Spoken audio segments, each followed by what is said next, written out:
Hello everyone and welcome to Azam Sharp YouTube channel. In this video, we're going to learn that how we can add a couple of different features to our reminders application. Now, this will include the calendar, meaning the calendar will kind of fade out all the dates that are not belonging to the current date. Anything before today will be faded out, meaning you cannot select them. So we'll disable all the dates which are below today's date. We'll also try to do delay to delete.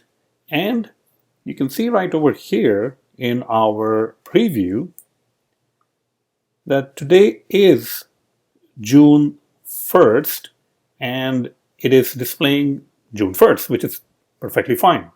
But would it be nice if we can actually display today? And if the reminder is for tomorrow, we can display tomorrow.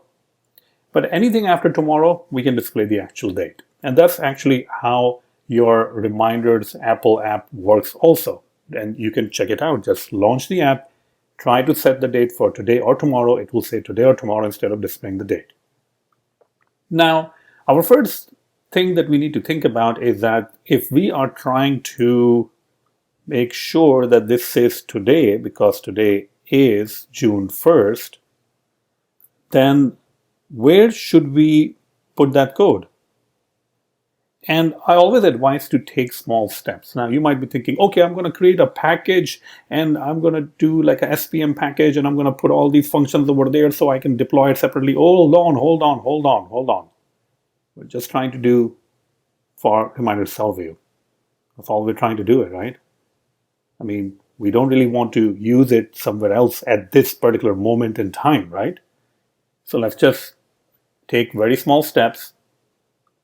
Just try to fix it for this particular thing, this particular view, which is the reminder cell view. If we need it in the future, then at that time, we'll think about it. All right? Don't try to overcomplicate things. All right. So how can we format the date? Well, where are we displaying the date? Let's see. So we have reminder dates. Right here, we are displaying the reminder date using just the formatted. But if the date is today, and over here, I think we are passing it today. Well, once we get the reminders, they are just passing the today's date. There we go, today's date, reminder time, today's date. So we can go over here and try to create a function. And nothing is set in stone. If we look at this in the future and we say, oh, this function, which we're about to write, called format reminder date, this needs to be used in some other view. Okay, at that time, we will go ahead and, structure it in a different way. But don't try to overcomplicate things. I'm going to create a package, and in the package, this is going to be used in all of my projects. Come on, really? Keep it simple. Keep it simple. You always have time to go back and edit these things. All right. So format reminder date, we pass in the date, and it's going to return us something. But we need to find out if the date is today. That's the first thing, right? So what I'm going to do is I'm going to go ahead and create an extension. This will be an extension on the date. So I'll say date plus extensions.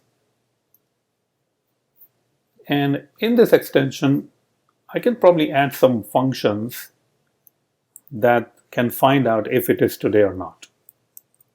So I added one property call is today, and I added another property call is tomorrow, which is simply going to find out if it's today or tomorrow. Let's go back. And now we'll be able to work on this function. So if the date that you pass in is today, then, well, we'll just return today.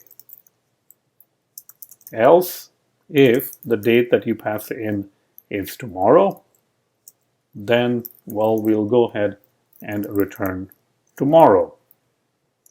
Else, well, if it's not today, if it's not tomorrow, then it means that it's some sort of a date, probably in the future. So in that case, we can simply say date.formatted and numeric date, and the time will be omitted. We don't really want to display the time.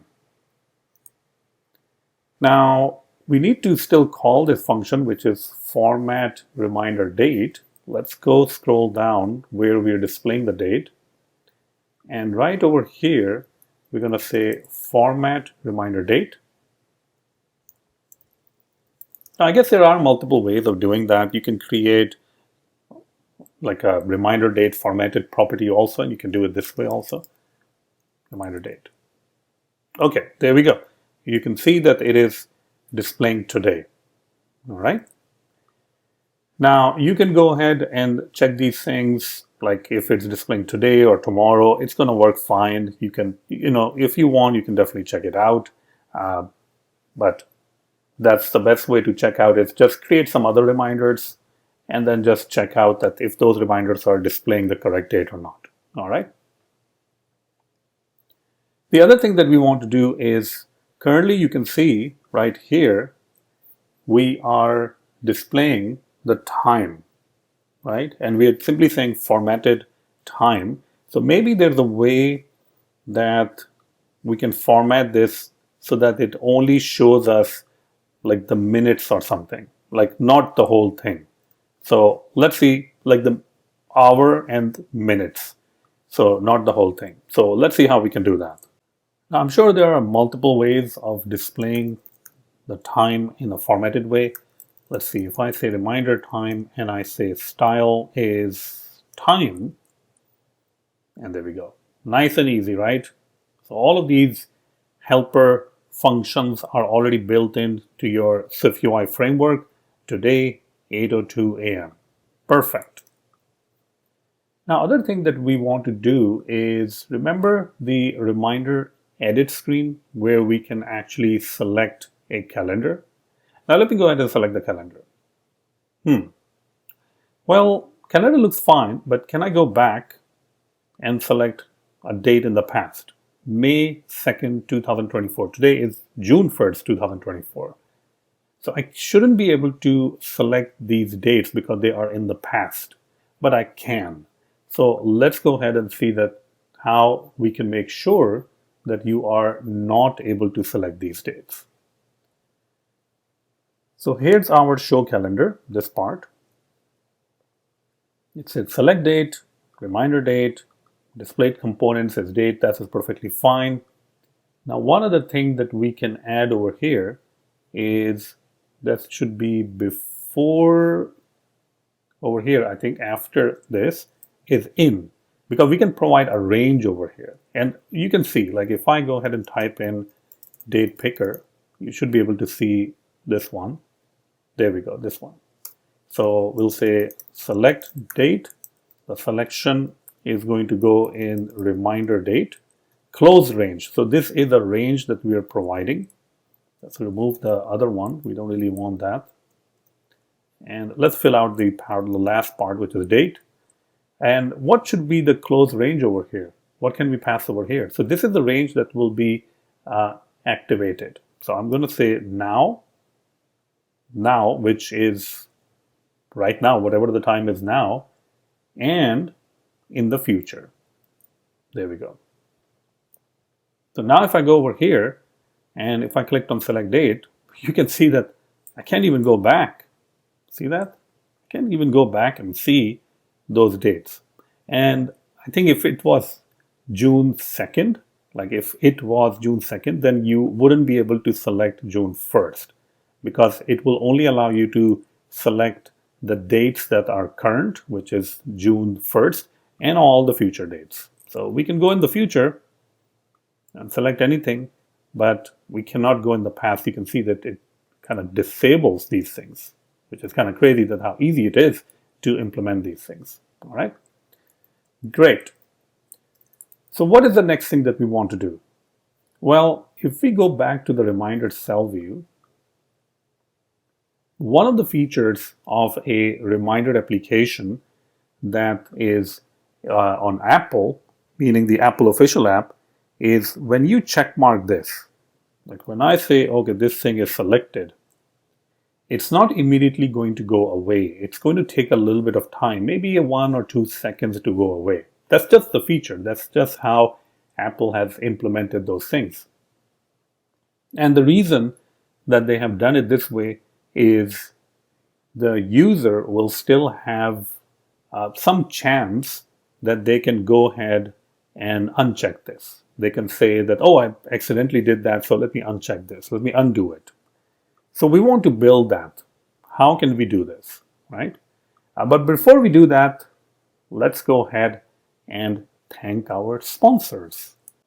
This video is brought to you by Azam Sharp School. Azam Sharp School hosts one of the largest catalogs for iOS development videos. You can click on the courses and check out all these amazing courses that are available on Azam Sharp School, including my brand new course, SwiftUI Architecture, Patterns, and Best Practices. Now, I've been working on this course for the last 3 to 4 years, done a lot of research on many different architectures, tried them all out, and then this course is the result of my number of years of research. So definitely check out the promo video and the content of the course. You can see that MVVM and then migrating from MVVM to MV, understanding aggregate models, data stores, SwiftUI views, validation, navigation, testing, a huge section on testing, and a lot more. So this course is my 3+ years of study on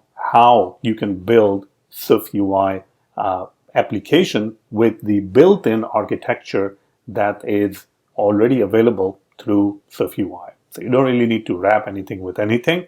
SwiftUI is already an architecture. Apart from that, I do host workshops. Now these are hands-on workshops, 3.5 hours of hands-on coding. SwiftData Fundamental, this workshop is coming up on June 22nd. And yes, this is going to cover a lot of cool and fun stuff like relationship, testing, migration, CloudKit integration. It's a great way to learn. Other people will join in and you're going to build an actual application. You're going to learn about SwiftData, how to use SwiftData in a correct way in 3 to 4 hours. So that's going to save you tons and tons of hundreds of hours of work of researching on your own because I've done the research for you. And then we have a course on July 6th, which is Introduction to Server-Side Swift using Vapor. I also have a course on Introduction to Testing. And then on August 17, Machine Learning using CreateML. So you can see a lot of courses are actually there, a lot of workshops are there, and they are available to you for a low price of $129. $129 is nothing for a 4-hour workshop or a 3-hour workshop. I mean, this will cost around maybe $600 to $800 easily. All right. So definitely check out azamsharp.school. Spread the word. Thank you so much. So how can we implement delay to delete? Well, again, there are several different ways. The way that I'm going to do it is by creating a separate class that's going to use a dispatch work item. Now, I'm sure there are other ways, and if there are, let me know, post the code so we can all learn from it. So I'm going to start with creating a new group. I'll call it utils. And now I can go ahead and add a new file. I'll call it delay. There we go, delay. And we'll create the class called delay. So the whole point of this particular class is to wrap the actual work that we're trying to do, and then it's going to dispatch that work that it's wrapping after a couple of seconds, let's say 2 seconds. So this means that seconds or number of delay you can actually pass in. But we will also default it to be 2 seconds. Next, I can create a work item, which is of type dispatch work item. And obviously the initializer. In the initializer, you need to pass in the number of seconds that you want to delay. And by default, we're just going to say 2 seconds. And then we have a function called perform work, where you can actually pass in the work. This is the closure I was actually talking about. This is the closure where you're going to wrap your work, or you're going to pass your work. So we'll get the work item from dispatch work item, and then we can simply dispatch. the actual work that you're passing. And that work will be, deleting something and things like that. Now, after a couple of seconds, you will actually perform the dispatch of the work item. So we're going to use the dispatch queue.main.aftersync, whatever the time is now, plus 2 seconds, or whatever the seconds are, and we're going to execute that work item. So this is going to make sure that whatever the work item we are assigned, that is getting dispatched. And we can also create a cancel, which will allow us our work item to be canceled. So there we go. This is our class. And now we can go back and start using this class. So I'm going to go jump into reminder cell view. And I'm going to create an instance of delay. There we go. Let's go over here. Now, I do believe that in reality, if you are reusing reminder cell view in a different ways, delay is something that you can pass in instead of making it highly coupled with the reminder cell view. But right now, the reminder cell view, the way that we're going to be using it, it's going to be same no matter where we use it. All right. But still, it's a good idea to make a note over here that you can pass the delay from the top, from the parent, so that it will always be different. Because right now, the delay will always be the same because you don't have the opportunity to pass it from the top. So just making note of these things, all right? All right, so let's go back over here in the tab gesture where we're performing this. And after we did the toggle, we can go ahead and say cancel the old task. So if there's an old task that is pending, we can use the delay to simply cancel it. And then we can call the onCheckedChange inside the delay. So delay dot perform work, and then whatever work that we were trying to perform, we're just going to perform it right over here. So all of this work, meaning the event, will be fired after like 2 seconds because that's the default. And again, making note over here that it might be a good idea to pass this delay in the reminder cell view from the parent, so you have more control over the delay. You can do delay for like 2 seconds, 4 seconds, whatever. So we can also do that. Well, that will require a little bit of a change of code, but we can do that. All right, so let's see what happens now. I'm going to go ahead and mark this. Well, I guess this is not really part of any cell or anything. So let's go back to our cell and try to see how that delay is going to work. So let's go to my details screen. You can see that after something is checked, it's just going to mark this for deletion. Well, it's just going to say is completed is true. But if we go back and check what we are iterating over, you can see that we're iterating over reminders. We're not really filtering out. We're not really saying that, oh, give me only the reminders that are incomplete. We're just saying, give me all the reminders. So no matter what we do, it's always going to be showing all the reminders, right? So we need to perform some sort of a filter. So maybe we can say filter where is completed is not completed. So it should only show us the reminders that are not completed. We don't really want to show reminders that are completed. No point in that. Okay, so that looks good. This is our, I guess, the backlog. That's the name of our category or the list. And let me say that if I say reminder over here, oh, there we go. After 2 seconds, it was gone. Cool, right? Now I'm going to check this, but then I decided I don't want to delete it. See that? So it gives us the opportunity to undo or kind of like change my mind. But now I'm like, yeah, I do want to delete reminder 2, and then that's gone, right? So this is great. This is working out correctly. We still have a long way to go. We still have to be able to delete the reminder, show the statistics and all that stuff. But at least this part is working correctly. Let's go ahead and add a new reminder just to see. I'm going to say reminder 1, just to see that if everything is working correctly or not. Reminder 1. Okay, good. All right, I'm going to say reminder 1 notes. Okay, June 1st. Let's do June 2nd, which is tomorrow. And time, whatever, it doesn't matter. Oh yeah, there we go. It says tomorrow and the time. Pretty cool. Okay, very good. And if I select this, I can uncheck this, but if I select and keep selecting, it's gone. Great, so this is working out pretty good. And that's pretty much it. Thank you so much. Make sure to please subscribe to the channel. Make sure to like the channel. This is going to allow the channel to grow bigger. And also share this channel with your colleagues, with your friends, so they can also subscribe. And again, thank you so much for your continuous support.